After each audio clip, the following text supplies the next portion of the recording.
बोले देवादिदेव श्री आदिनाथ भगवान की जय जय जय। बोले देवादिदेव श्री चंदा प्रभु भगवान की जय जय जय। बोले चिंतामणि पार्श्वनाथ भगवान की। संत शिरोमणि गुरुवर आचार्य श्री विद्यासागर जी महाराज की। शंकर समाधान प्रवर्तक गुणायतन प्रणेता परम पूज मुनि श्री 160 प्रमाण सागर जी महाराज की। बोले परम पूज मुनि श्री अरे सागर जी महाराज की। तीर्थराज संबेशेखर की तलहटी में स्थित गुणायतन परिसर से विश्व विख्यात शंका समाधान का कार्यक्रम हम और आप प्रारंभ करें। उसके पहले आइए हम और आप परम पूज मुनिवर का आशीर्वाद प्राप्त करेंगे। पारस चैनल, जिनवाणी चैनल, प्रमाणिक ऐप के माध्यम से जिस कार्यक्रम को देख और सुन रहे हैं और पूरे भारतवर्ष से जो श्रावक श्राविका यहाँ पर उपस्थित हैं, उन सभी की ओर से परम पूज मुनिवर के श्री चरणों में त्रिवार नमन करेंगे और आशीर्वाद लेते हुए आज के शंका समाधान का कार्यक्रम प्रारंभ करेंगे। दोनों हाथ जोड़ लेंगे, बोलेंगे हे मुनिवर नमोस्तु, हे गुरुवर नमोस्तु, हे मुनिवर नमोस्तु। आइए हम और आप शंका समाधान का कार्यक्रम प्रारंभ करें। उसके पहले मैं उन सौभाग्यशाली श्रावकों के नामों की घोषणा करूंगा जिन्होंने अपनी ओर से, अपने परिवार की ओर से गुणायतन से जुड़ के अपने भविष्य को निश्चित किया है। मैं आमंत्रित करूंगा। उसके पहले निर्माण निधि के रूप में जिन्होंने सौभाग्य प्राप्त किया है, श्रीमती इंदु हुकुम चंद जी जैन सपरिवार इंदौर, शांति देवी काला राजकुमार काला धुलियान, श्री रोहित सराफ इंदौर, स्वर्गीय परजन लाल नवीन कुमार जैन की स्मृति में श्री अभिषेक बड़ौत बागपत, अरविंद कुमार जैन ताजपुर वाले सागर, आर्यहम रिद्धि सिद्धि जैन जबलपुर, श्री अनुराग मोदी सुपुत्र श्री जय कुमार मोदी जबलपुर, श्री पीयूष कुमार सिंघई सुपुत्र श्री अनिल कुमार सिंघई ललितपुर, प्रीति जैन सुपुत्री श्री पदम चंद जी जैन ग्वालियर। इन्होंने निर्माण निधि के रूप में जुड़कर गुणायतन के विकास में सहयोगी बने हैं। जोरदार ताली बजाकर इनका सम्मान करें। और आइए जिन्होंने स्वर्ण दान देकर इस गुणायतन को स्वर्ण रूप प्रदान करने में सहयोग प्रदान कर रहे हैं, स्वर्गीय राजकुमार जी जैन की स्मृति में माया जैन, पारस जैन, प्राची जैन डिंडौरी जबलपुर, हेमंत मेहता, तन्वी मेहता कांदीवली मुंबई, श्रीमती श्रद्धा कमलेश समैया सुलभ निधि खोरई सागर, सुनंदा अंकेश रवि जैन भिलाई, राजेश कुमार ममता राहुल माधुरी रोहन छपारा वाले जबलपुर, सत्येंद्र कुमार निर्मला अनन्या आयुषी जैन पटाखे वाले गुट्टेगांव नरसिंहपुर, अरविंद जैन ताजपुर वाले सागर। और अभी मेरे पास छत्र और दूसरे आइटम रखे हैं हल्कूलाल बाबूलाल एंड सन्स जिन्होंने छत्र और स्वर्ण के कुछ आभूषण प्रदान किए हैं। जोरदार इनके लिए भी ताली बजाकर इनका सम्मान करें। और आइए सूत्रधार के रूप में जुड़ने का जिन्होंने सौभाग्य प्राप्त किया है, मैं सम्मान सहित आमंत्रित करूंगा। वे यहाँ पर आएंगे और हमारे ट्रस्ट कमेटी के पदाधिकारियों का सम्मान स्वीकार करेंगे। श्री भागचंद प्रेम देवी जैन गोतिका तेजवाला, पदम निरकी कल्पना सर्वेश बेनाडा खाटवारा वाले जयपुर अगर उपस्थित हैं तो वे आएँ। परम पूज मुनिवर के श्री चरणों में नमन करते हुए गुरु वंदना का सौभाग्य प्राप्त करें। और उनके सम्मान के लिए मैं आमंत्रित करूंगा हमारे गुणायतन के कार्याध्यक्ष श्रीमान NC जैन साहब और अरुण जैन मॉडल टाउन, ये दोनों आएंगे। हमारे सम्मानी सूत्रधार श्री भागचंद जी परिवार का सम्मान का कार्यक्रम संपन्न करेंगे। और आइए अगले स्तंभ के रूप में जिन्होंने जुड़ने का सौभाग्य प्राप्त किया सूत्रधार से, मैं निवेदन करना चाहूंगा कोई भी अपने स्वर्ण आभूषण यहाँ पर न दें, सिर्फ अपने नाम दे दें। बाकी जो भी स्वर्ण आभूषण आप दे रहे हैं कमेटी कार्यालय में राजकुमार जी जैन उनके पास आप लिखा सकते हैं। रसीद अवश्य कटवा लेना। और यहाँ किसी को भी आप स्वर्ण आभूषण न दें, ऐसी व्यवस्था यहाँ पर नहीं, सिर्फ नाम घोषित यहाँ पर किए जाएंगे। हाँ जी, सूत्रधार से स्तंभ के माध्यम से गुणायतन में जुड़ने का सौभाग्य प्राप्त किया है।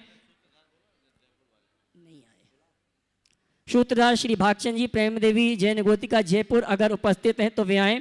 परम पूज मुनिवर के श्री चरणों में नमन करते हुए आशीर्वाद प्राप्त करें। इसी क्रम में सूत्रधार से स्तंभ के रूप में जुड़ने का सौभाग्य प्राप्त किया है श्रीमान विजय कुमार, अमित कुमार, श्रीमती निधि आर्जो आर्या जैन नागपुर अगर उपस्थित हैं तो वे आए। परम पूज मुनिवर के श्री चरणों में गुरु वंदना करने का सौभाग्य प्राप्त करें। और उनके सम्मान के लिए मैं आमंत्रित करूंगा श्रीमान NC जैन साहब और अरुण जी जैन मॉडल टाउन, ये दोनों आएंगे हमारे सम्मानी सूत्रधार से स्तंभ के रूप में जिन्होंने जुड़ने का सौभाग्य प्राप्त किया, उनका सम्मान का कार्यक्रम संपन्न करेंगे।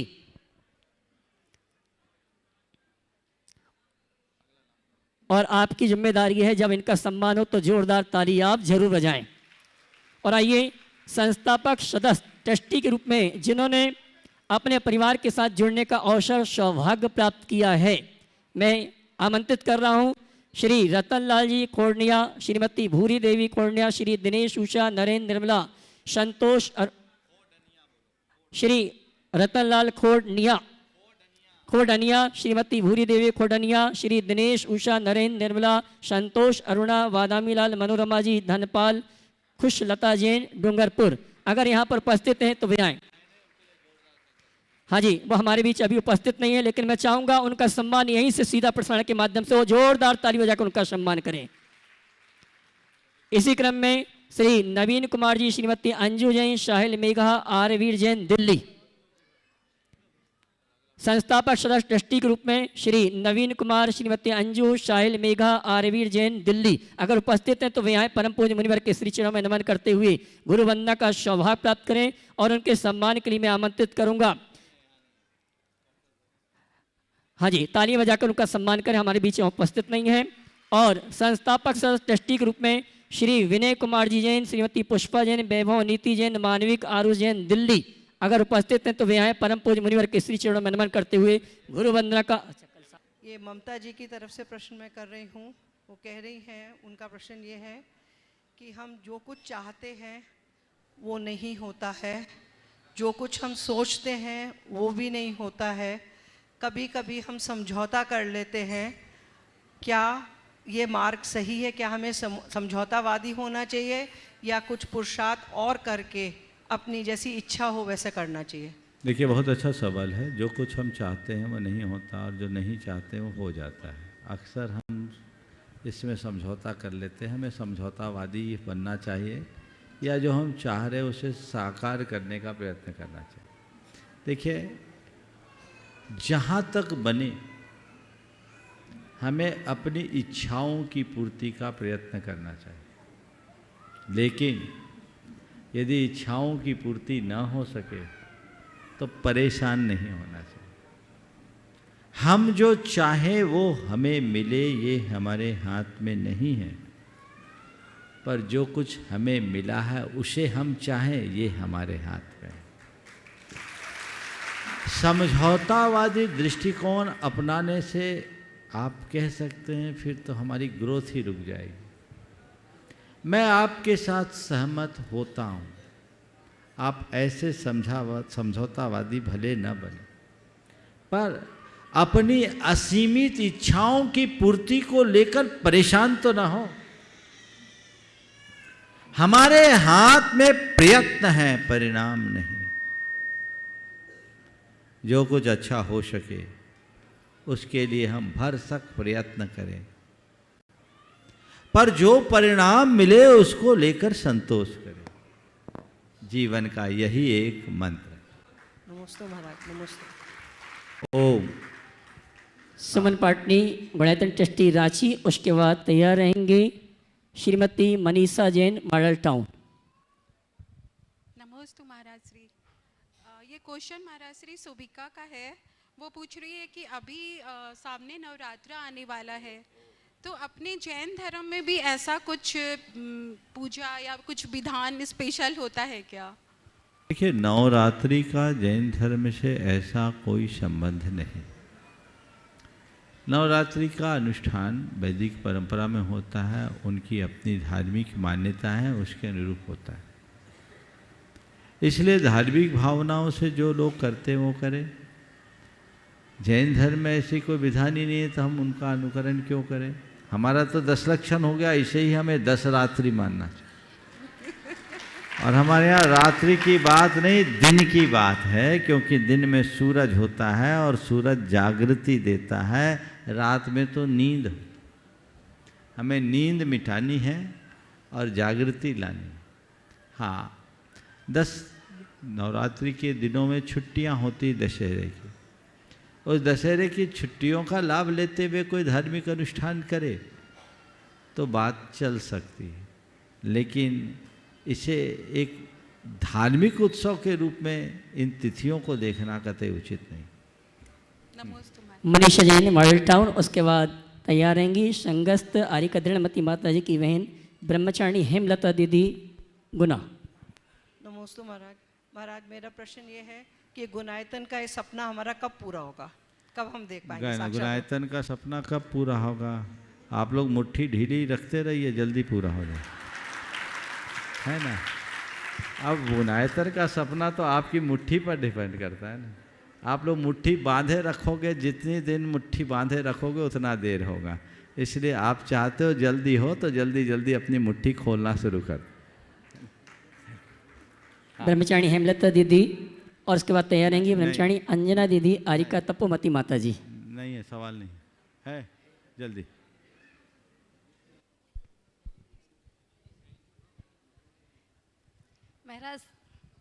महाराज श्री के पावन चरणों में बारंबार नमोस्तु नमोस्तु नमोस्तु।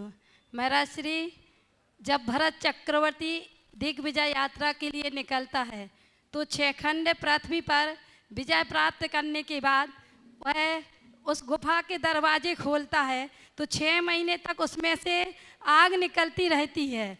तो दूसरा जो चक्रवर्ती जब जाता है, मेरी जिज्ञासा है कि जब दूसरा चक्रवर्ती जाता है तो उसके लिए वह गुफा का दरवाज़ा खुला मिलता है कि खोलना पड़ता है?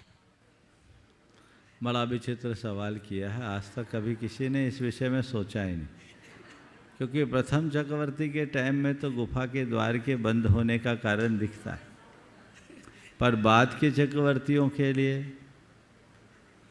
तब इसके विषय में आगम में कोई स्पष्टोल्लेख दिखाई नहीं पड़ता। पर एक अनुमान के आधार पर मैं कह सकता हूँ कि जो उसका अश्वरत्न है उसकी 12 योजन की छलांग का निमित्त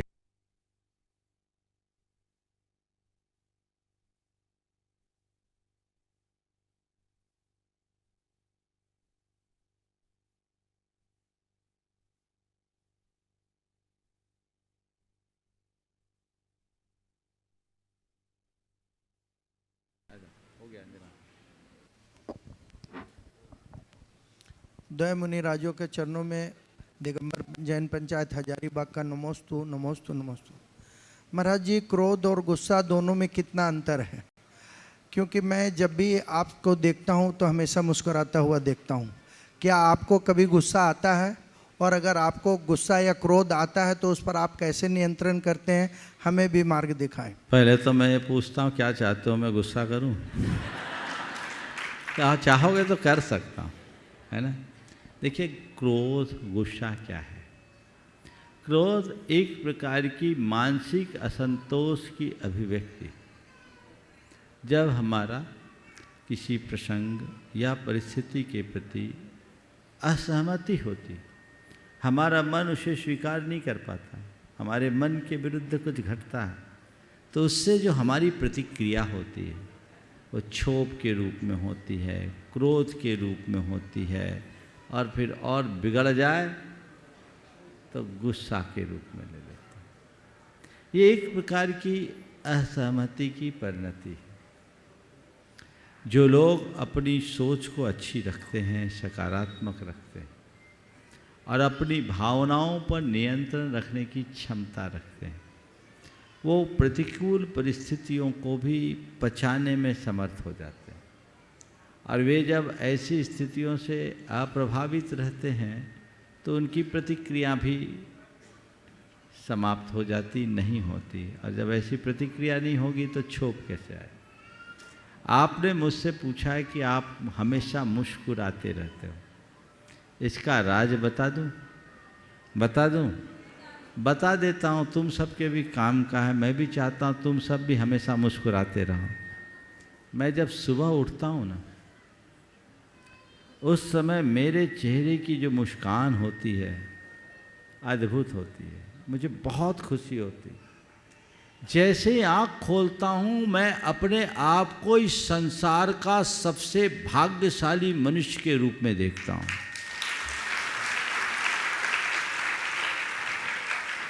और प्रभु परमात्मा और प्रकृति को इस बात का धन्यवाद देता हूँ कि आज मैं कितना भाग्यशाली हूँ कि आप सबकी कृपा से मुझे जीवन का एक नया दिन देखने को मिला।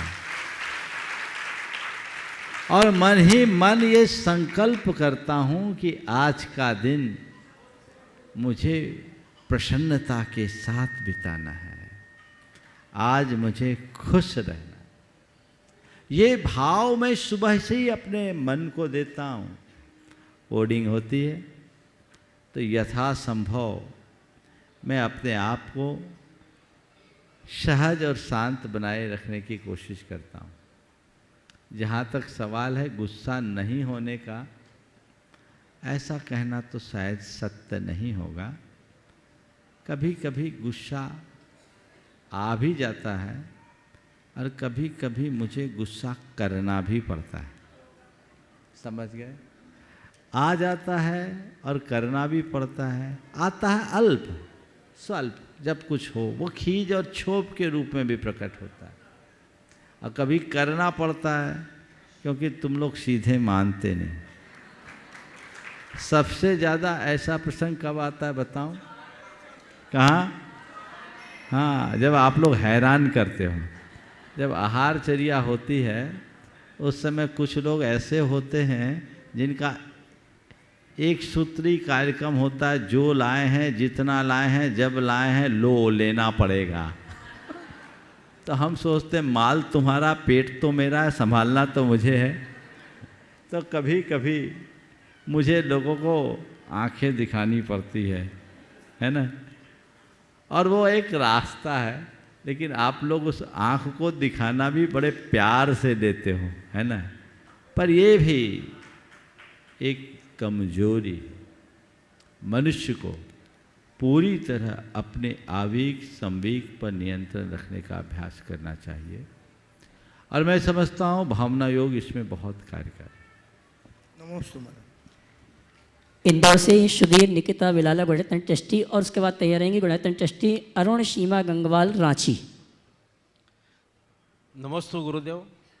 मेरा एक क्वेश्चन है कि जो हाल ही में अपने परिवार से जो स्वर्ग की प्राप्ति हो जाती है जिनकी, और वो चले जाते हैं, लेकिन उनके बाद में उनकी कमी शाम के समय बहुत अखरती है। शाम को ऐसा लगता है कि घर पूरा खाली हो गया है, जबकि सब लोग घर पे रहते हैं, और उनकी याद भी शाम के समय ज़्यादा आती है। ऐसा क्यों गुरुजी? देखिए, आना जाना तो लगा हुआ है। अब लोगों का एक दूसरे के साथ राग भाव होता है, मोह भाव भी होता है, तो उनकी स्मृतियाँ तो रहती है। मुझे लगता है शायद तुम अपनी माँ के संदर्भ में बोल रहे हो। निश्चित तुम्हारे माँ का स्वभाव भी ऐसा था, और तुम लोगों का अपनी माँ के प्रति लगाव भी ऐसा था, जो आज भी उसकी स्मृतियाँ तुम्हें प्रभावित करती हैं। और ऐसे लोगों का जीवन का मज़ा भी तभी है जब इस दुनिया से चले जाओ और लोग तुम्हें याद करें।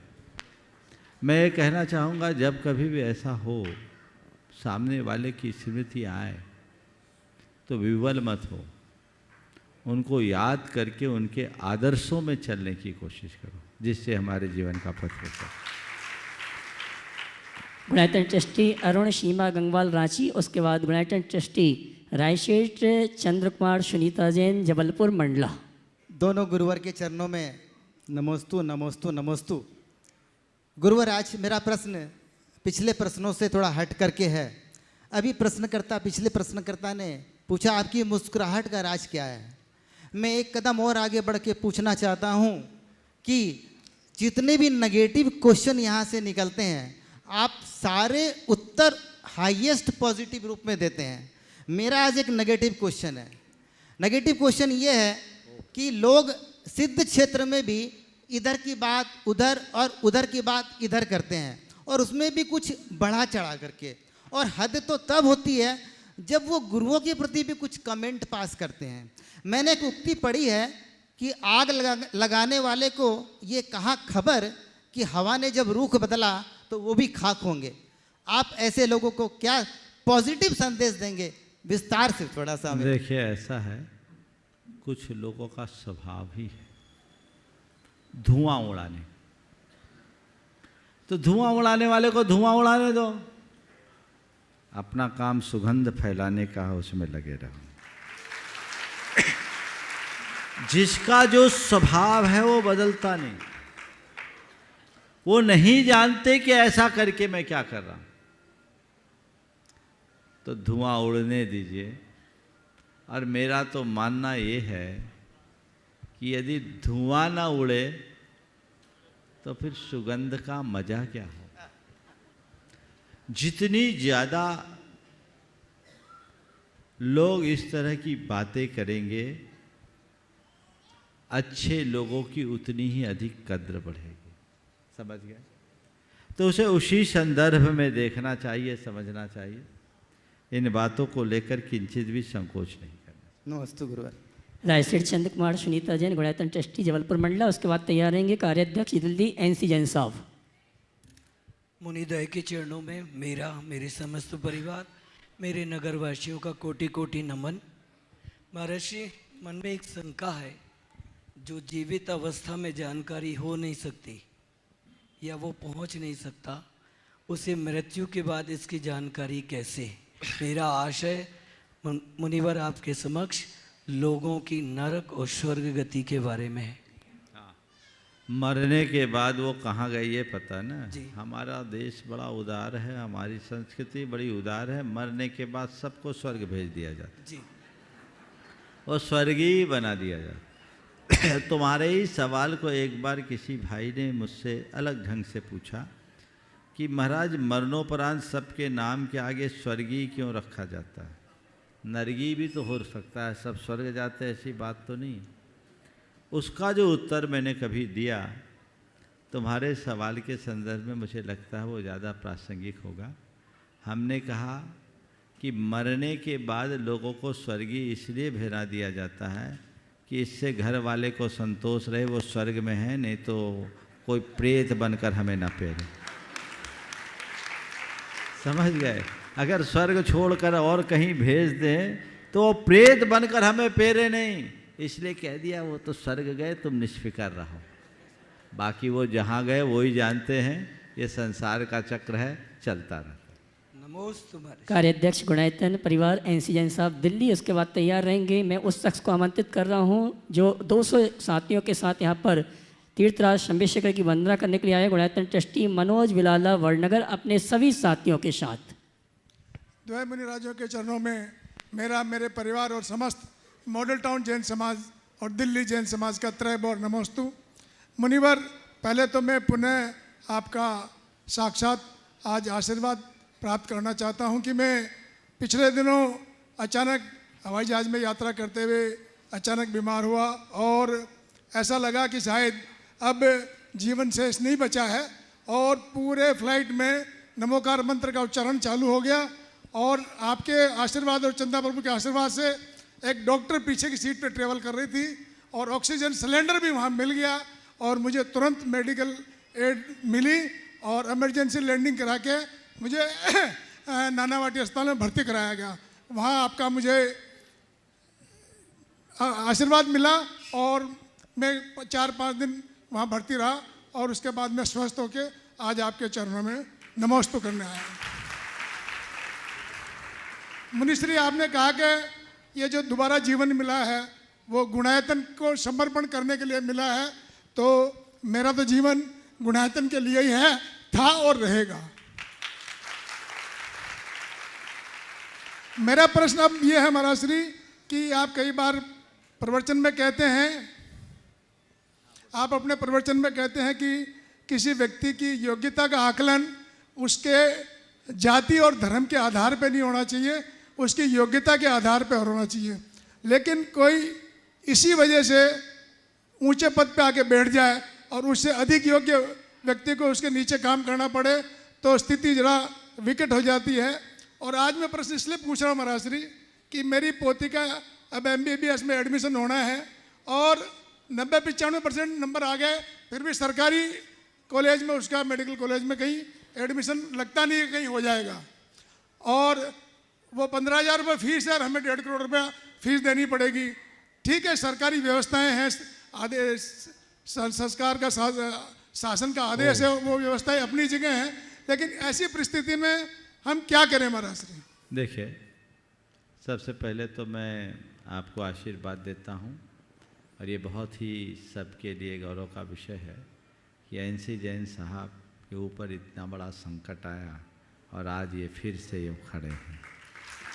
मैं आपसे कहूँगा ये झटका बीमारी बन कर के नहीं आया, ये झटका आपको रिफ्रेश करने के लिए आया। समझ गए? कभी कोई सिस्टम को रिफ्रेश करना पड़ता है ना तो एक झटका लगता है। जैन साहब ये समझो मुझे रिफ्रेश किया, मैं फिर से जवान हो गया और दुगनी ऊर्जा के साथ आगे बढ़ा। समझ गए? अब रहा सवाल कि महाराज आपने कहा कि गुणायतन का काम करने के लिए बचे हो। बिल्कुल, इसलिए कि आपके कंधों पर बड़ा दायित्व है। तो ये मान करके चलो कि वहाँ भी आप जैसे लोगों के लिए अभी सोचा गया होगा, इनकी ज़रूरत अभी नीचे है, ऊपर बुलाना ठीक नहीं। तो अभी नीचे काम करना है, काम कीजिए और दुगने उत्साह के साथ कीजिए। एक बात मैं सभी से आपके माध्यम से कहना चाहूँगा, जीवन का कोई भरोसा नहीं कब क्या घटना घट जाए। इसलिए इससे पहले कि कुछ घटे हमें अपनी अंतर घटना जगा लेना चाहिए। जीवन की कौन सी सांस आखिरी सांस बने कौन जानता है। इसलिए समय रहते हमें चेतना चाहिए। मुझे प्रसन्नता है आप पूरा जीवन समर्पित करके लगे हो और अब और विशेष रूप से लग जाओ। थोड़ा बहुत जो दिल्ली भागते उसको बंद करके यहीं बस जाओ तो ज़्यादा अच्छा है ना। अब रहा सवाल, योग्यता की उपेक्षा करके दूसरों को अवसर दिया जाता है, इसको हम क्या कहें? देखिए सरकार की नीति, पर मैं इसमें भी एक सकारात्मक दृष्टि देखता हूँ। ऐसे प्रसंगों को देखकर मायूस नहीं होना चाहिए और ये सोचना चाहिए चलो मेरे पास दूसरे विकल्प है, ये अवसर उन्हें मिल जाए जिनके पास और कोई दूसरा विकल्प नहीं। हमें अपना काम करने से मतलब है। बाकी सरकार की नीतियाँ बनाई तो बहुत अच्छे उद्देश्य से गई थी और आज उसे अपनी राजनीति भुनाने का आधार बना लिया गया, इसलिए गड़बड़ है। अतः इन बातों को ध्यान में रखकर हमें नज़रअंदाज करना चाहिए। या तो अपनी पोती से बोलो बेटा और मेहनत करो, और नहीं तो आप पोती को आगे बढ़ाओ और उसे अच्छा डॉक्टर बनाओ। नमस्ते। आइए मनोज जी विलाला गोयट सृष्टि वड़नगर अपने प्रश्न का समाधान प्राप्त करें। उसके पूर्व मैं एक लाइन ऑनलाइन प्रश्न के लिए आशीर्वाद चाहूँगा गुरुवर का। पूज्य मुनि श्री प्रमाण सागर जी महाराज के चरणों में समस्त यूके वालों का नमोस्तु नमोस्तु नमोस्तु। महाराज श्री आपके आशीर्वाद से इस बार यूके के 2 स्थानों पर लैंगली एवं मैनचेस्टर में 10 लक्षण पर्व में जिनमें विराजमान कर आराधना की गई।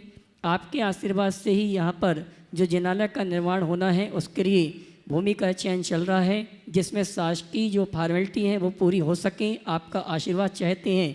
एवं 24वीं निर्माण का लोगों ने भाव बनाया है, आपका आशीर्वाद चाहते हैं, जिसमें शिरोमणि संरक्षक के रूप में अशोक जी पाटनी, परम संरक्षक के रूप में प्रभात जी मुंबई, राजा भैया सूरत, विनोद जी केवला वालों का परम सहयोग है।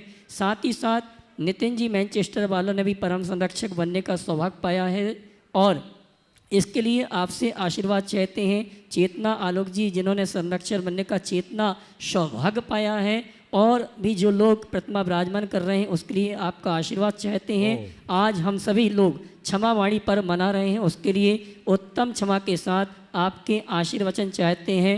नमोस्तु नमोस्तु। देखिए बहुत प्रसन्नता का विषय है कि आज यूके में लंदन में भी लोग जिन मंदिर निर्माण की प्रक्रिया में लगे।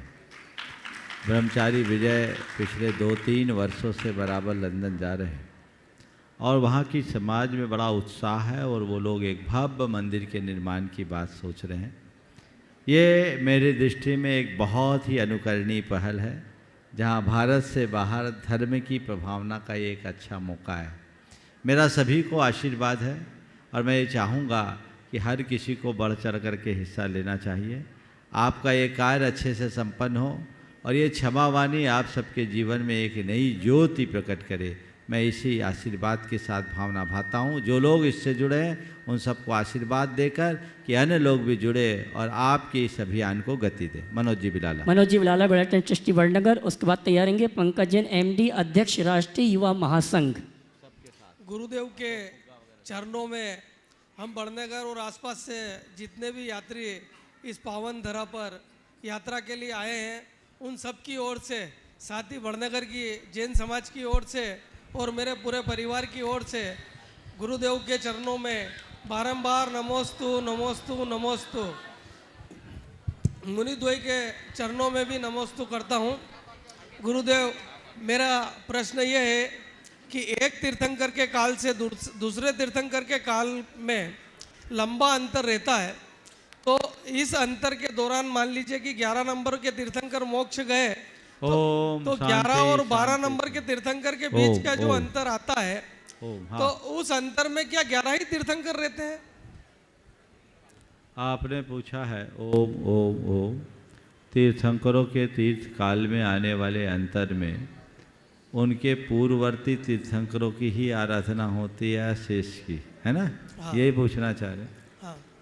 तो मैं ये कहूँगा, आज हम भविष्य के 24 तीर्थंकरों की आराधना कर रहे हैं कि नहीं कर रहे हैं? हाँ, कर रहे हैं। भूत की भी कर रहे हैं कि नहीं कर रहे हैं? कर रहे हैं कि नहीं कर रहे हैं? कर रहे हैं। तो हो सकता है उस काल में वो लोग भी करते होंगे, इसमें कोई संशय जैसी बात नहीं है। हालांकि आगम में इस तरह का कोई स्पष्टोल्लेख देखने को नहीं मिलता। भाई पंकज जैन, एमडी अध्यक्ष राष्ट्रीय युवा महासंघ, अपने सभी साथियों के साथ। हाँ, मनोज कुछ बोल रहा है। हाँ, गुरुदेव, हमारे साथ में जो आए एक प्रश्न और पूछा। हाँ, बोलो बोलो। महाराज श्री जी के चरणों में बारंबार नमोस्तु नमोस्तु नमोस्तु।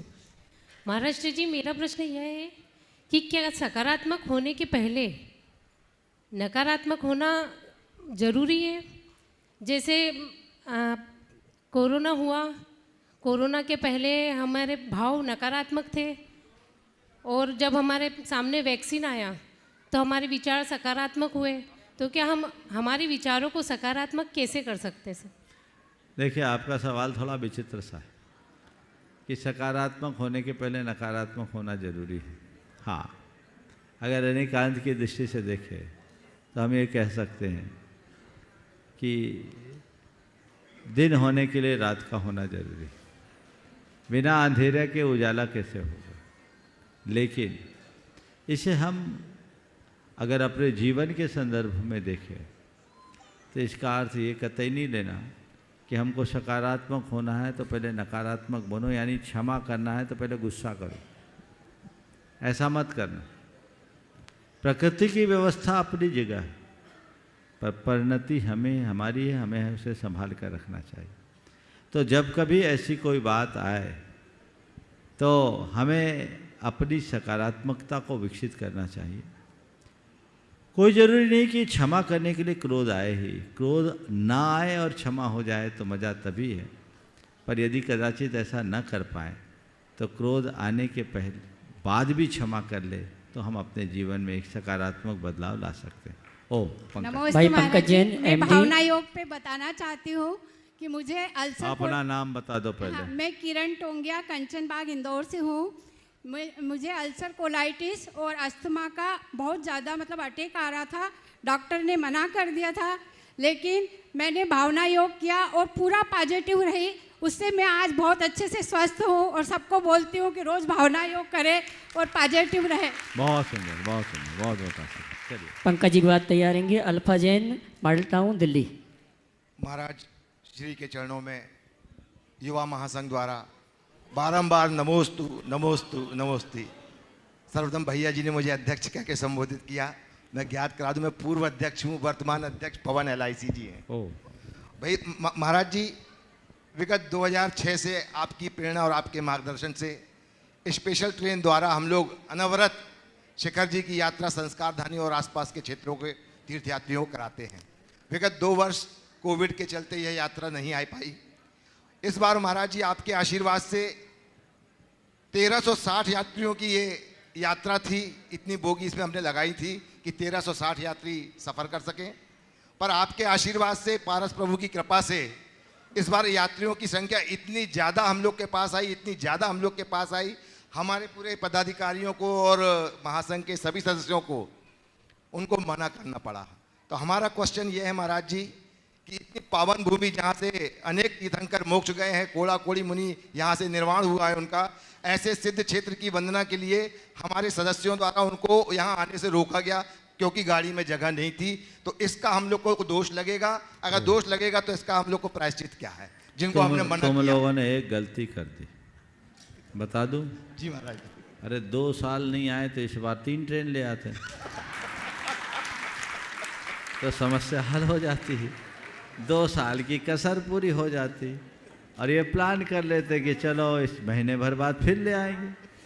तो जो लोग रह गए हैं उनसे कहो कोई बात नहीं, अभी पीछे परिवर्तन बाकी है। जी महाराज जी। फिर से आ जाएगा। जी महाराज। क्या बात हो गई? अब रहा सवाल इसमें दोष लगेगा क्या, तो ये तो भैया व्यवस्था है। लोग एट द 11th आवर में आते हैं, लास्ट में आते हैं। लोगों को भी पहले से तय करना चाहिए। आपने अगर किसी को इरादतन रोका जी नहीं, कि तुमको छोड़ के सबको ले जाएंगे तो अंतराय होगा। लेकिन कहीं ना कहीं तो एंड होगा। 10 ट्रेन भी लाओगे तो यही हाल होगा। तो आपकी भावना क्या है, सब कुछ उस पर निर्भर करती है। पूरे महासंघ के सभी पदाधिकारियों को इस भाव से आशीर्वाद दे रहा हूँ कि इस बार की वंदना ऐसी करो कि महासंघ की ऊर्जा सहस्र गुणित होकर के अच्छा काम कर सके। नमोस्तु महाराज, नमोस्तु। अल्फा जैन मॉडल टाउन गुड़ैतन दिल्ली, उसके बाद तैयार रहेंगे संजय जैन मॉडल टाउन दिल्ली। महाराज श्री, परिवार के संस्कार के चलते मुझे मंदिर जाना, सब चीज़ों में पार्टिसिपेट करना अच्छा लगता है, बट फॉर सम रीज़न मेरा पूजा में बिल्कुल भी मन नहीं लगता है। मतलब मैं उसको एज अ टास्क लेती हूँ कि नहीं मुझे करना है, लेकिन एक पूजा के बाद तो हालत ख़राब हो जाती है। ये क्या चीज़ है? उतना मैं मंदिर में बैठ सकती हूँ बट पूजा में नहीं लगता है। देखिए मैं आपसे पूछता हूँ, ओम ओम ओम, मैं आपसे पूछता हूँ, दिन भर जो आप करते हैं क्या सब कामों में मन लगता है? नहीं। रोटी बनाती हो, बनाते हैं? जी। मन लगता है? नहीं। फिर भी बनाते हैं कि नहीं? बोलो। हाँ जी। बनाते हैं। क्यों बनाते हैं? ज़रूरत है। थोड़ा जोर से बोलो। ज़रूरत है। मतलब जी। मन लगने पर मन न लगने के बाद भी आप रोटी रोज बनाते हो क्योंकि वो जरूरी है। मन न लगने पर भी भगवान की पूजन करो क्योंकि वो जरूरी है। बता रहा हूँ, पूरी बात सुनो। भगवान की पूजा इसे जरूरी मानकर करो। हाँ, आज नहीं कल कभी भी मन लगेगा। महाराज श्री 1 साल हो गया, ऐसी कैसी बुद्धि है? मेरी बात तो सुनो। भोजन मन से करो या बिना मन से, शरीर को ताकत मिलती है कि नहीं? जी। बोलो। जी मिलती है। मिलती है। पूजन मन से करो या बिना मन से, आत्मा को ताकत जरूर मिलेगी। और सुनो, लेकिन यदि मन से करोगे, शुद्ध मन से, स्वस्थ मन से भोजन करोगे ना, तो तुम्हारी ताकत और ज़्यादा बढ़ेगी।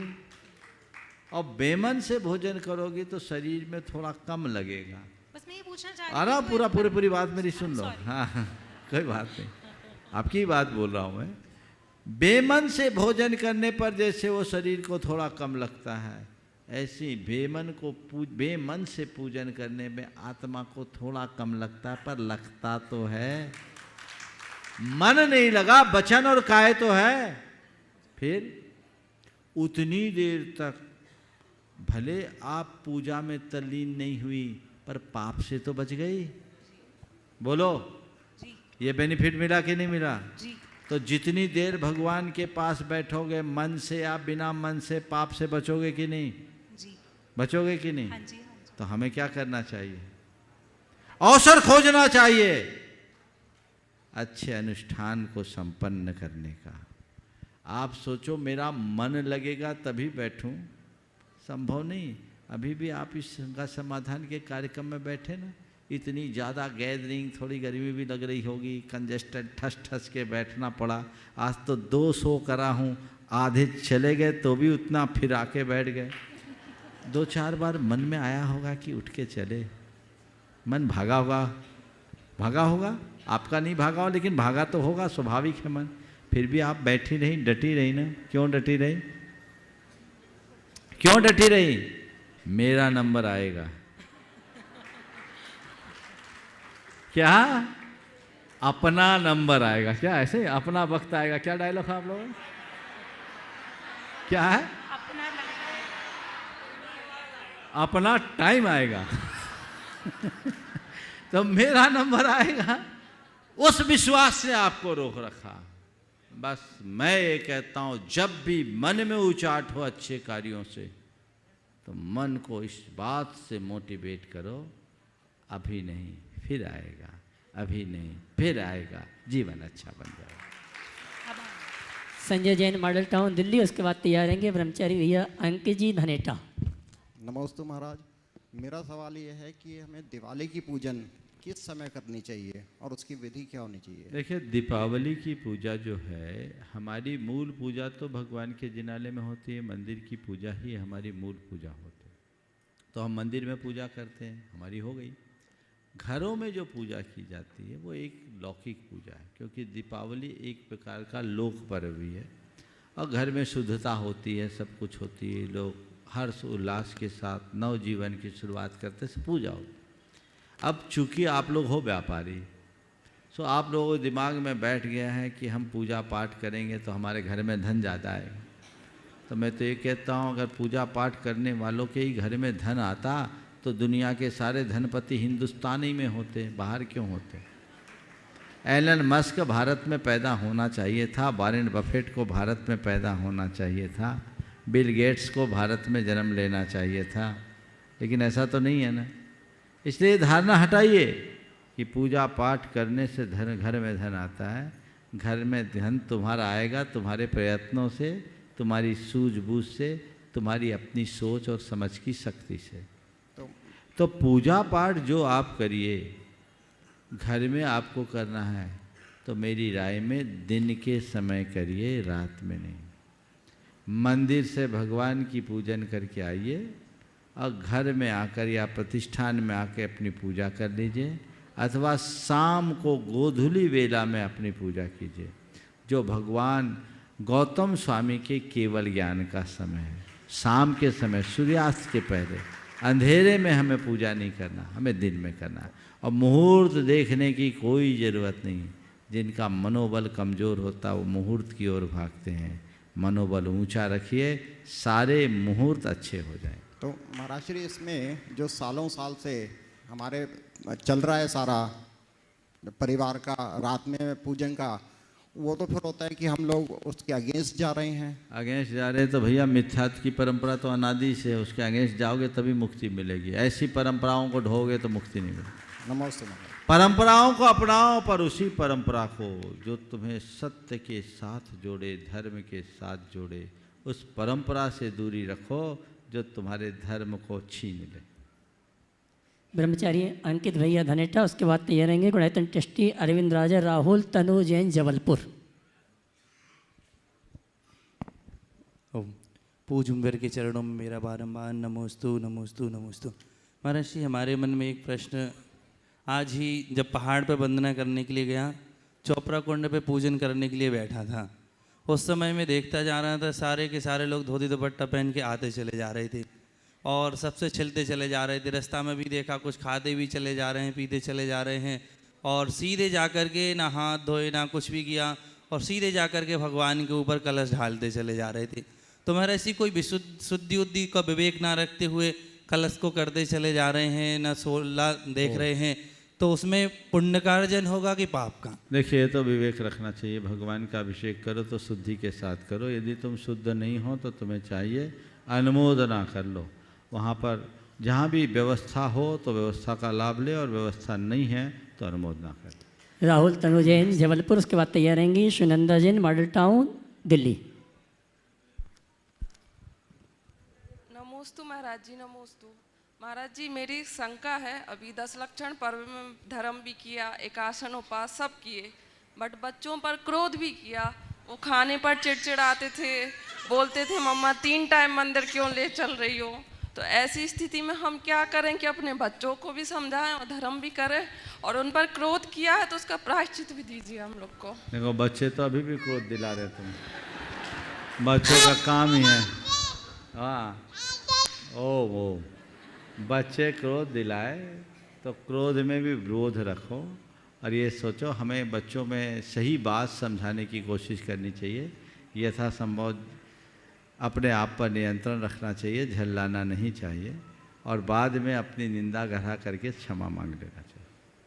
चलिए। Shrimati Sunanda Jain, Model Town Delhi. उसके बाद तैयार रहेंगे प्रमोद जी जैन, मॉडल टाउन दिल्ली। ओ, दोनों एक साथ आ जाओ। प्रमोद जी आप भी आ जाओ। प्रमोद जी, सुनंदा जी दोनों एक साथ आ जावे। नमोस्तु महाराज जी, नमोस्तु। मेरा आपसे प्रश्न यह है कि कई जगह मंदिरों में मैं गई, वहाँ पे जानवरों को जैसे खरगोश वगैरह को पिंजरे में रखा गया था, तो क्या मंदिर में इस तरह की व्यवस्था हमारे जैनियों के हिसाब से ठीक है? कतई ठीक नहीं। अगर ऐसा किसी मंदिर में है तो बहुत बड़ी दुख की बात है। हमें तो किसी प्राणियों को ऐसा नहीं रखना चाहिए। मुझे नहीं मालूम आप कहाँ के लिए बोल रहे हैं, लेकिन जहाँ भी ऐसा है यह महान अनर्थ है। बहुत सुंदर। हाँ, प्रमोद। प्रमोद जी, विजय कुमार जी छिंदवाड़ा। ओ, जल्दी आइए। दीजिए। गुरुवर के चरणों में मेरा और मेरे परिवार का नमोस्तु नमोस्तु नमोस्तु।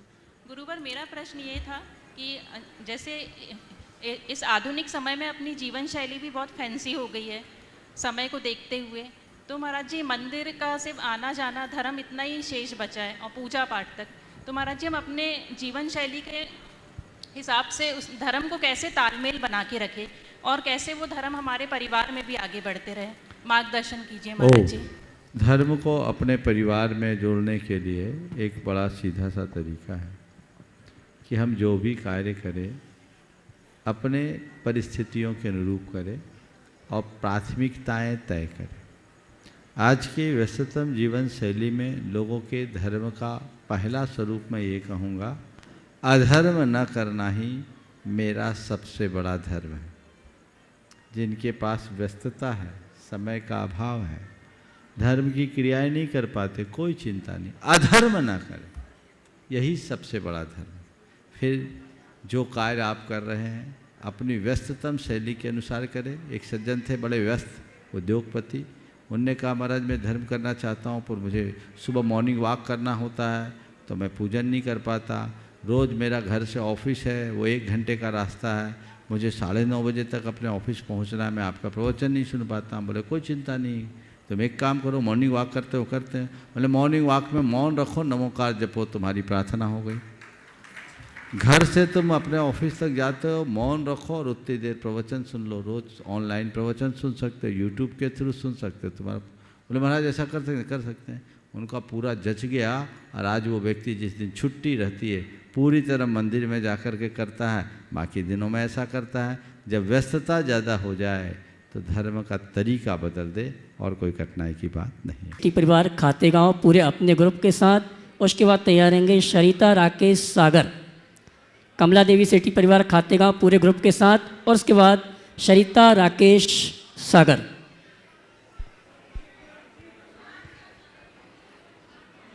बोलिए अगला। हाँ बोलो बोलो। ओम। हेलो। गुरुवर के चरणों में त्रिवार नमोस्तु नमोस्तु नमोस्तु। गुरुवर नमोस्तु। महाराज जी एक बोलिए बोलिए। महाराज जी प्रश्न ऐसा था कि आजकल बहुत चलन बढ़ गया है कि ग्रुप से यात्रा करवाना, ये ग्रुप यात्रा करवाएगा, मेरा परिवार यात्रा करवाएगा, इस तरह का बहुत चलन हो गया, अच्छा भी है। पर एक प्रश्न ऐसा था कि जो ग्रुप यात्रा करवाता है, जो संयोजक रहते हैं, वो दूसरों की व्यवस्थाओं में ही लगे रहते हैं, खाने की व्यवस्था, सोने की, रहने की सारी व्यवस्था, तो पहाड़ की वंदना नहीं कर पाते, महाराज के दर्शन नहीं कर पाते, तो क्या उनका भी पुण्य, मतलब उनको पुण्य मिलता है कि नहीं योजना व्यवस्था करने का, या वो बस व्यवस्थापक बनकर रह जाते हैं? एक बार आपके सवाल से मिलता जुलता सवाल मुझसे जबलपुर के लोगों ने पूछा था। आपके सवाल और उस सवाल दोनों को जोड़ करके मैं इसका उत्तर देना चाहूँगा। सवाल था कि महाराज जी अकेले यात्रा करने में और ग्रुप में यात्रा करने में क्या अंतर है? तो मैंने कहा जो अकेले यात्रा करता है उसकी यात्रा यहाँ आने के बाद शुरू होती है, और जो स्पेशल ट्रेन में आते हैं उनकी यात्रा घर से ही चालू हो जाती है। आज जबलपुर की पूरी ट्रेन यहाँ है जो पिछले 2006 से लगातार चल रही है। 14वीं यात्रा है, कोविड के कारण बस 2 वर्ष टली। और राष्ट्रीय दिगंबर जैन युवा महासंघ के तत्वावधान में पूरी ट्रेन में 1500 यात्री आए। ये एक आनंद है। ये बात सही, आप लोग भी खाते गांव से ग्रुप में आए हैं, और जो ग्रुप में यात्री को लेकर के आता है वो अपना धर्म ध्यान कम करता है, लेकिन उसके बाद भी फायदा में होता है, क्योंकि जितने की यात्रा वो करा रहा उन सब का 16% उसके खाते में जाता है। इसलिए वो घाटे में नहीं है, उसका अकाउंट स्ट्रॉन्ग है। अतः कुछ सोचने की बात नहीं है। खूब यात्रा कीजिए। ग्रुप में यात्रा करने के अन्य भी कई लाभ हैं। जब ग्रुप में यात्रा करते हैं तो उस निमित्त से वे लोग भी यात्रा का मन बना लेते हैं जो अकेले यात्रा करने में समर्थ नहीं है। दूसरी बात, जब ग्रुप में यात्रा करते हैं तो आपस का प्रेम भाव भी मिलता है, सारे रिश्ते नातेदार भी इकट्ठे हो जाते हैं। परसों एक ग्रुप आया था, उनने बोला महाराज मैं अपने साड़ू से मिलने के लिए 35 साल बाद आया हूँ। 35 साल बाद अपने साड़ू से मिला हूँ। दूर वो राजस्थान या झारखंड में रहते थे, बोले यहाँ आए सो मिल गए। तो ये क्या होता है? ये सामूहिक यात्रा का फल है। इसलिए यात्रा करना चाहिए, वैयक्तिक भी कीजिए, सामूहिक भी कीजिए, जैसे बने वैसे कीजिए। ठीक है। गुरुवर के चरणों में सत सत नमोस्तु। भैया जी एक प्रश्न, एक प्रश्न बहुत जरूरी है। जल्दी बोलो। बरसों से मेरे दिमाग में महाराज जी है, पर कोई समाधान नहीं हुआ इसका। बोलो महाराज जी। अपने तीर्थंकरों की निर्माण स्थली, नाम बोल दो पहले। भरत सेठी खाते गांव। बोलो। हाँ महाराज जी, अपने तीर्थंकरों की निर्माण स्थली कैलाश पर्वत पर आज तक कोई भी व्यक्ति नहीं चढ़ पाया। क्या कारण है महाराज जी? और जो कोशिश करते हैं चढ़ने की, वो उम्र से कई गुना अधिक, मतलब अपनी उम्र जैसे 25 साल की है तो 50, 60, 60 साल, 70 साल के हो जाते हैं वहाँ चढ़ने में, और आज तक कोई चढ़ नहीं पाया है। चाइना ने भी इस तरह की घटनाएं हुई तो चाइना ने भी ये बंद कर दिया चढ़ना वहाँ पे। तो क्या कारण है महाराज जी? ये भरत चक्रवर्ती के समय में जो भरत चक्रवर्ती ने कैलाश पर्वत पर अपने रत्नों के जिनालय बनाए थे, तो वो क्या अभी विद्यमान है और उनका ये अतिशय है? क्या कारण है महाराज जी? देखिए, जो भी कारण हो, नासा ने भी इस पर प्रयोग किए। अब मैं तो यही मानता हूँ कि आज के लोगों का पुण्य इतना क्षीण है कि वहाँ नहीं पहुँच पा रहा है, समझ गए? और एक दृष्टि से अच्छाई है कि वहाँ नहीं पहुँच पाए, ताकि उसकी पवित्रता बनी रहे। क्योंकि जो जगह आदमी के पहुँच से बाहर है वहीं पवित्रता है, जहाँ आदमी पहुँचता गंदगी वहीं आती है। महाराज जी ओम चलो, इसमें कारण क्या महाराज जी? ओम। अगला सरिता राकेश सागर, उसके पश्चात तैयारेंगी श्रीमती ममता जैन छपारा। जल्दी। महाराज जी के चरणों में त्रैवार नमोस्तु नमोस्तु नमोस्तु नमोस्तु महाराज जी। ओम। देखो, एक बार सब लोग दोनों हाथ जोड़ के नमोस्तु कर लो तो। अब ना अपना ना अपने कुनबे का कोई का नमोस्तु मत करना, सीधे सिर झुका के प्रश्न करना, ताकि दूसरे को अवसर मिले। चलिए। गुरुदेव, मेरा प्रश्न भावना योग से है। मैं अपने भावना योग का अनुभव बता रही हूँ। मेरे पैर में बहुत ज़्यादा दर्द था।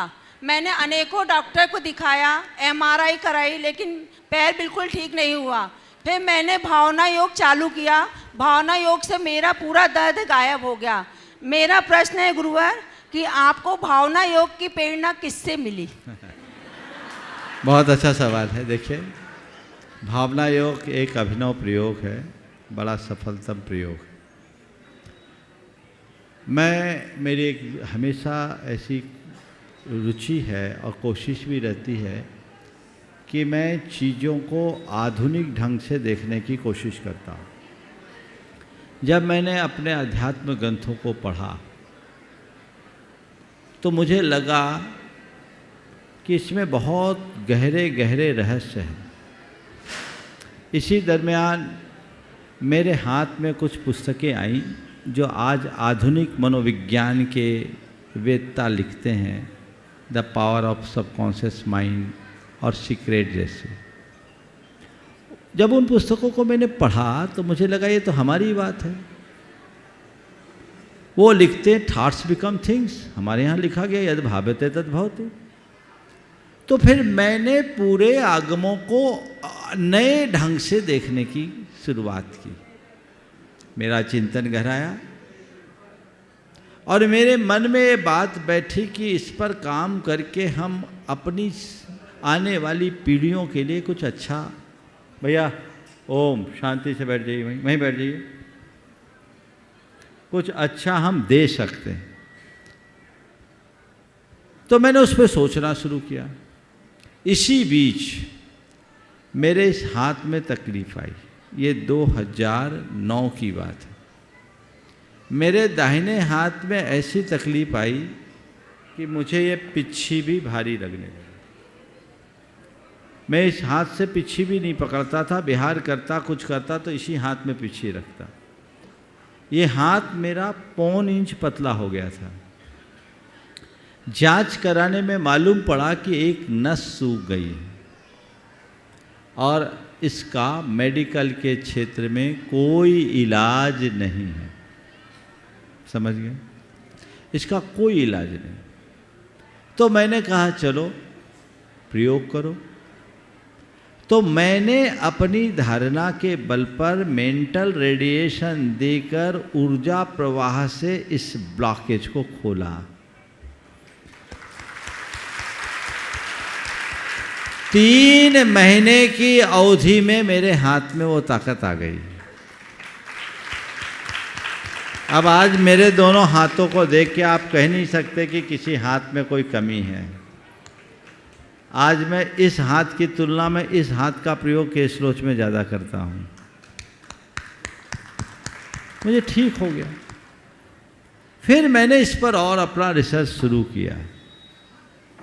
2018 में जब रतलाम चातुर्मास हुआ तो चातुर्मास में 10 लक्षण के शिविरों में मैं ध्यान कराता। तो हर शिविर में परंपरागत तरीके से ध्यान, उसको भी मैं अपने आधुनिक तरीके से कराता था। तो मन में आया कि इस बार ध्यान कराने की जगह मैं भावना योग कराऊं। तब तक ये भावना योग मेरे मस्तिष्क के अंदर था, बाहर नहीं। और 10 लक्षण में ही मैंने इस योग को शुरू किया जो भावना योग बना और आप सबके पुण्य से एक अभिनव प्रयोग बन गया। 2018 से भावना योग का प्रवर्तन हुआ और आज हजारों लाखों लोग उससे लाभ ले रहे हैं। भावना योग के संदर्भ में एक बात मैं पुनः कहूँगा कि ज़्यादातर लोग भावना योग को अपनी शारीरिक बीमारियों के इलाज का आधार मानकर करते हैं। पर मैं बार बार इस बात पर जोर देता हूँ कि आप ये धारणा हटा दीजिए कि सब बीमारी का इलाज भावना योग में। आज ही एक बहन जी ने कहा, महाराज जी मैं भावना योग कर रही हूँ पर मुझे सफलता नहीं मिल रही। मैंने क्या समस्या? बोले मुझे अस्थमा है। तो हमने कहा सब काम भावना योग से ही हो जाएगा तो अस्पताल भी बंद हो जाएंगे, फिर तो क्या बात है। जो काम इलाज का है वो इलाज से करो। भावना योग तुम्हारे तन की बीमारी ठीक करे न करे, मन की बीमारी जरूर ठीक करेगा।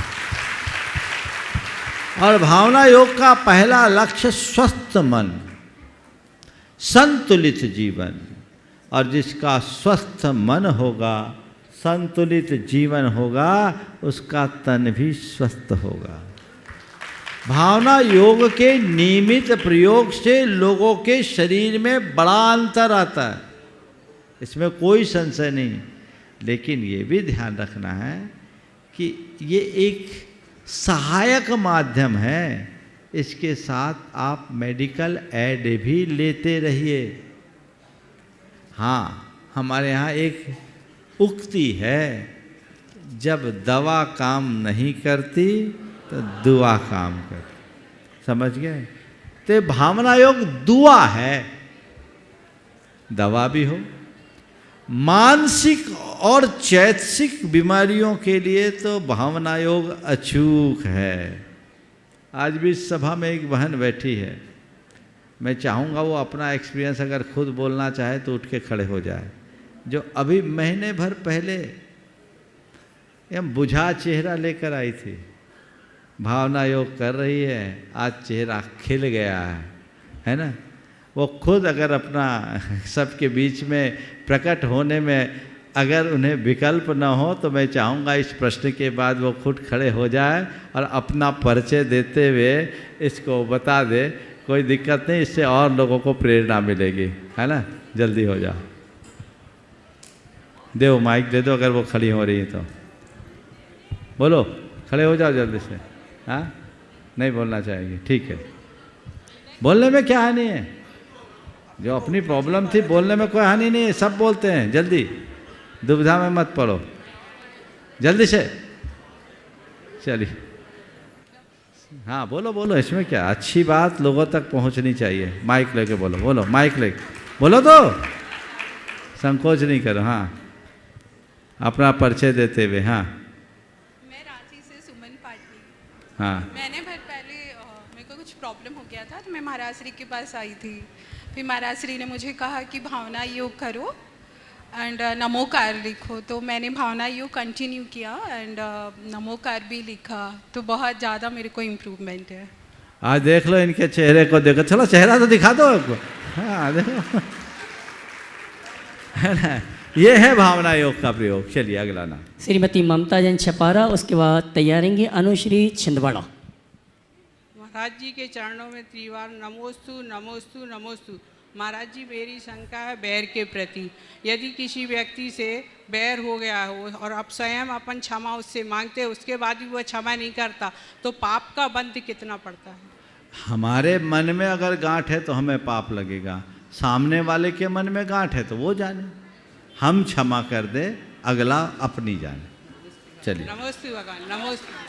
अनुश्री छिंदवाड़ा, उसके बाद तैयारेंगे शिक्षा जैन सक्षम भाई पिंडरई।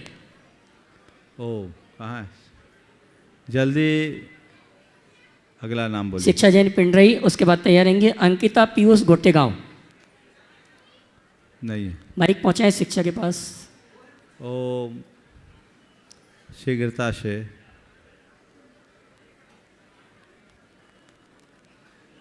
अगला नाम बोलो। अंकिता पीयूष गोटेगांव तैयार रहेंगे।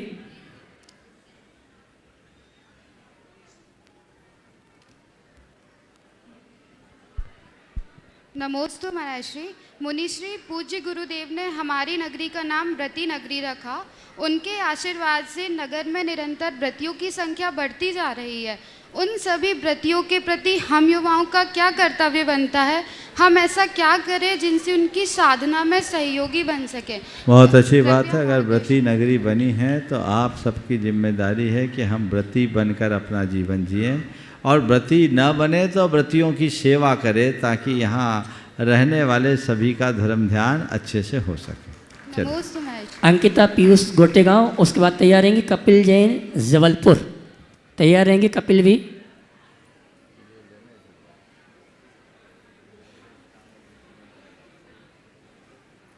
कौन है, जल्दी। ओ अंकिता पीयूष गोटेगांव, उसके बाद तैयार रहेंगे कपिल जैन जबलपुर। ओम कपिल बोलो, दो माइक जल्दी।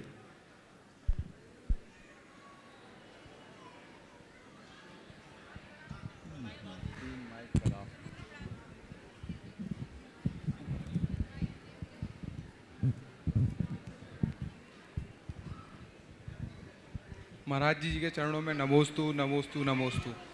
महाराज जी, हम लोग का प्रश्न ये है, सम्मेश शिखर जी में आज राष्ट्रीय दिगंबर जैन महासंघ की ओर से 1500 लोग आए हैं। उन सभी लोगों की यात्रियों की ओर से त्रिवार नमोस्तु नमोस्तु नमोस्तु। महाराज जी, प्रश्न ये है, जो सम्मेश शिखर में अभी विधान करने का आयोजन किया है उस 19 तारीख को, उसका महत्व क्या है? और उसमें चक्रवर्ती बना रहे हैं, उस चक्रवर्ती का महत्व क्या है? आपके सानिध्य में होना है जो। सम्मेश शिखर जी की वंदना का ही जब इतना महत्व है तो विधान का क्या महत्व होगा? होना ही है। शिखर जी का जो विधान, सम्मेश शिखर जी में आकर के जो विधान करता है ना, उसके विधि का विधान बदल जाता है। अन्य स्थानों में विधान करो और सम्मेश शिखर जी में विधान करो, उसमें ज़मीन आसमान का अंतर है। ये बहुत ही अच्छी बात और एक अनुकरणीय बात है कि आप लोग प्रतिवर्ष यहाँ पूरी ट्रेन लेकर आते हो और 1500 यात्रियों की वंदना कराते हो, विधान भी कराते हो। ये विधान का भाव मन में होना चाहिए। जहाँ तक चक्रवर्ती बनने का सवाल है, तो चक्रवर्ती तो मनुष्यों में अग्रणी होता है, हमेशा मन में ये भाव रखो कि मैं धर्म चक्रवर्ती बनूं, राज चक्रवर्ती कोई बने या ना बने। अगर तुम पूजा विधान चक्रवर्ती बन करके करोगे तो आज नहीं कल धर्म चक्रवर्ती बनने का सौभाग्य मिलेगा। समझ गए? ये महान अवसर है और हमें ऐसे अवसरों का भरपूर लाभ लेना चाहिए। इसी तरह सिद्ध क्षेत्र में हर व्यक्ति को ये भावना भानी चाहिए कि मैं सम्मेद शिखर की न केवल वंदना करूं, अपितु सम्मेद शिखर जी में आकर सिद्ध चक्र विधान करूं। अपने जीवन काल में एक बार सिद्ध चक्र विधान जरूर करना, और सिद्ध चक्र विधान भी यदि सम्मेद शिखर जी में करो तो क्या कहना, और सम्मेद शिखर जी में भी यदि संस्कृत का कर लो तो क्या कहना। अपने कर्म निर्जरा का एक अच्छा अवसर। हर व्यक्ति को अपनी शक्ति और परिस्थिति के अनुरूप ऐसे कार्य करते रहने चाहिए। और जब कभी मौका आए, मैं आपके माध्यम से एक बात कहता हूँ, तीर्थ वंदना के क्रम में जब कभी भी आओ, किसी भी तीर्थ में जाओ, तो अपनी दिनचर्या कुछ हटके बनाओ। क्या करो?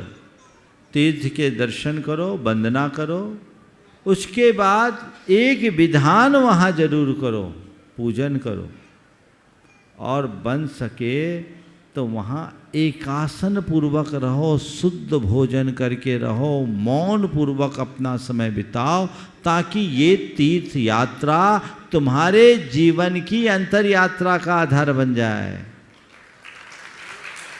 आप लोग तीर्थों में आते हो, शिखर जी जैसे क्षेत्र में आए तो ऊपर बस पर्वत पर वंदना किए और भागते हुए आ गए, और नीचे भी अगर मंदिरों के दर्शन कर लिए सो कर लिए। हिसाब लगाना तुम लोगों का, शिखर जी में यहाँ आए हो ना, अभी 19 तारीख तक तो हैं, और भी जो लोग आए हैं अलग अलग स्थानों से, हिसाब लगाना कि इस तीर्थ क्षेत्र में आने के बाद मेरा समय भगवान के पास या गुरु के पास या धर्म ध्यान में कितना बीता, और खाने पीने और शॉपिंग करने में कितना बीता। तुलनात्मक रूप से देखोगे तो पाओगे मामला थोड़ा गड़बड़ है। इसलिए इनका ध्यान रखना चाहिए, और ऐसे पूजन विधान का सभी को रुचिपूर्वक अनुष्ठान करना चाहिए। शैलेश आदिनाथ, और उसके बाद तैयार रहेंगी अंकिता पीयूष गुर्टेगांव। महाराज श्री, नमोस्तु करने की दृष्टता तो मैं इसलिए कर रहा हूँ कि 1500 यात्रियों के अभी भाव नहीं बन पाए थे कि आपको एक साथ मिलकर नमोस्तु करें। इसलिए मैं चाहता हूँ कि जबलपुर से जितने भी 1500 यात्रियाँ एक साथ महाराज श्री को नमोस्तु करें।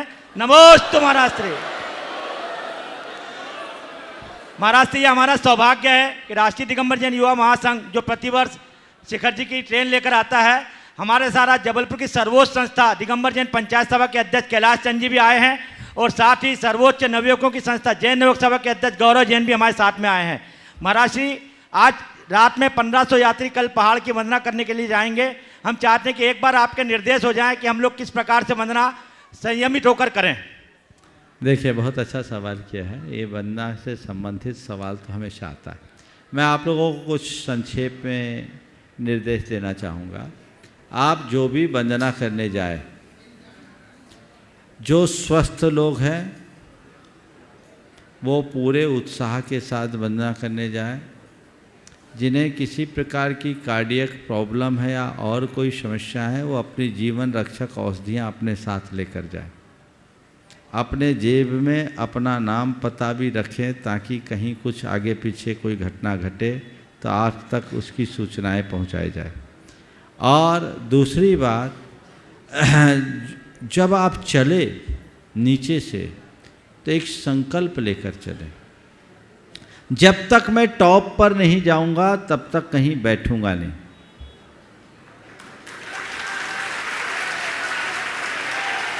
यथासंभव मौन पूर्वक वंदना करें। अपनी चाल में चले, दूसरों की चाल में नहीं चले। जिस चाल में आप आराम से चल सके उसी चाल में चले। बैठे नहीं, थक जाए तो लाठी के सहारे अपनी सांस थाम ले। बैठ जाओगे तो स्टेमिना गई।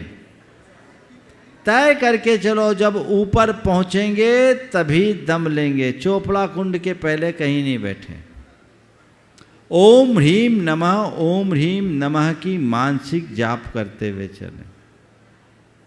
पर्वत पर जाएं, हर टोंक में कम से कम 3 प्रदक्षिणा दें।